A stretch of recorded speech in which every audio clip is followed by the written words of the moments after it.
My name's Simon, and I run a company called LeadPal. LeadPal is a sales and marketing agency that develops software and implements it for client businesses. We had clients sending us leads that they wanted imported into their CRMs automatically, and they were coming from all over in different formats. We only had one developer when we started our business, and so we didn't have lots of spare resource to be writing code.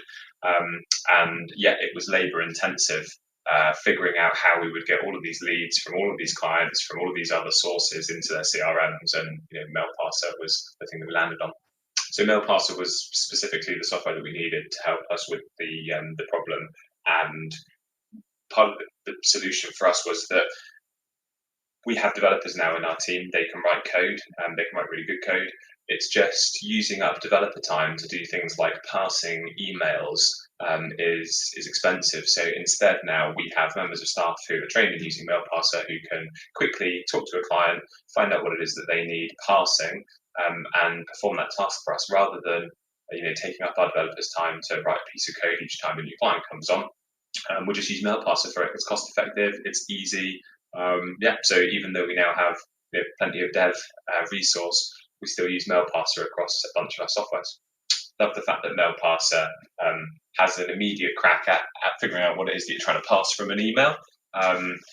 And a lot of the time it gets it right, and it's the things that we're looking to pass, so that makes our lives very easy. Really enjoy using regex to find specific things in emails that we otherwise might be struggling with. But yeah, the UI of Mailparser and how easy it is to use is probably the thing that I find most helpful. I'm not a developer, but I'm able to jump in and use it really, really easily, as are my other non-dev team members. Productivity is definitely improved as a result of using Mailparser. I actually couldn't imagine having to do all of the work that we would need to do without Mailparser. So it's difficult for me to say how much our productivity has been affected, but I know it's a lot.